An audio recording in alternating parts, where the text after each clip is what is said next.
উন্নত মানের east West কোম্পানির পাখি ভ্যারাইটি প্রজাতির উচ্ছে বীজ রোপণ করে লাভবান কৃষক। আমার নাম স্বপন দাস, কৃষক।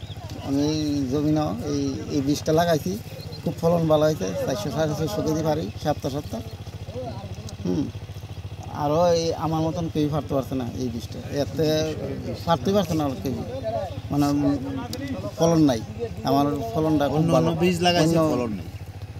এইটা ফলন আছে। এই বীজটার নাম কি? পাখি ইস্ট ওয়েস্ট কোম্পানি। প্রতি সপ্তাহে প্রায় 300 থেকে 350 কেজি উচ্ছে বাজারজাত করতে পারছেন কৃষক স্বপন দাস। লাভও হচ্ছে ভালো। সোনামুড়া বটতলী লাভবান কৃষক স্বপন দাস এবং দীপঙ্কর দাস। বটতলী গ্রামের বাড়ি আমার। আমি একটা কৃষক ঘরের ছেলেই।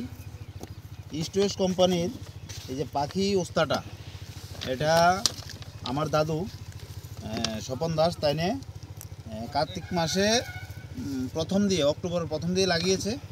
কিন্তু এই বটতলী চরের মধ্যে উস্তা অনেকেই করেছে, কিন্তু এই পাখি কেউই করেনি। তো আমরা উস্তার দানা আনতাম গেছি আমার দাদুকে নিয়ে।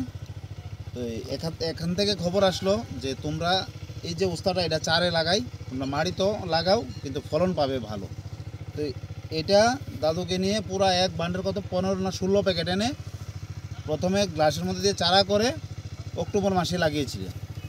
কিন্তু তাই না দেখা গেল প্রত্যেক সপ্তাহে 400 থেকে 450 কিলো উস্তাদ এনে উঠাই। এখন বাজারের মূল্য বর্তমানে 70 টাকা কিলো। প্রত্যেক সপ্তাহে 28 থেকে 30 হাজার টাকা তাই নিয়ে, মানে প্রত্যেক সপ্তাহে পাইতেছে।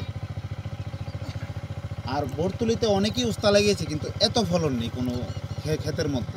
জমির পরিমাণটা কতটুকু আছে? এটা কত রইব?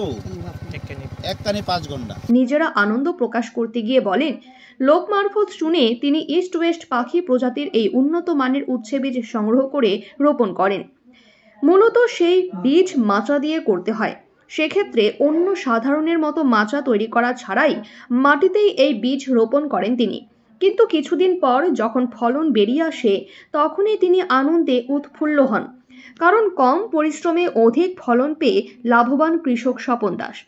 তার এই লাভের খবর পেয়ে তার জমি পরিদর্শনে আসেন এলাকার অন্যান্য কৃষক সহ বীজ সংগ্রাহক সংস্থান প্রতিনিধিরা।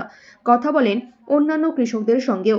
কি করে তারা স্বল্প খরচে অধিক ফলন ফলাতে পারবেন, সেই বিষয়গুলি নিয়েও আলোচনা করেন অন্যান্য কৃষকদের সঙ্গে। শুধু কেবল ইস্ট ওয়েস্টের উচ্ছে বীজ নয়, অন্যান্য বীজ ও সঠিক পদ্ধতিতে রোপণ করে চাষ করলে লাভবান হবেন বলে জানালেন সংস্থার দায়িত্বপ্রাপ্ত প্রতিনিধি দেবব্রত দত্ত। কৃষকরা যদি আমাদের সঙ্গে যোগাযোগ করতে যায়, যে কোনো ধরনের যদি বীজ লাগে, যে কোনো নিজের এরিয়াতে যে কোনো ফার্টিলাইজার সিড শপে গিয়ে ওখানে শুধু বললে হবে যে ইস্ট ওয়েস্ট কোম্পানির কারোর সঙ্গে কথা বলতে হবে বা ইস্ট ওয়েস্ট কোম্পানির বীজ লাগে, জাস্ট এটা বললে হবে। ওরা আমাদের সঙ্গে কন্ট্যাক্ট করিয়ে দেবে। আমাদের ফিল্ড অফিসার যে আছে, ফিল্ড ডেভেলপার, সে তার সঙ্গে কন্ট্যাক্ট করিয়ে, সে অলওয়েজ ফার্মারদের সঙ্গে কন্ট্যাক্টে থাকে অলরেডি।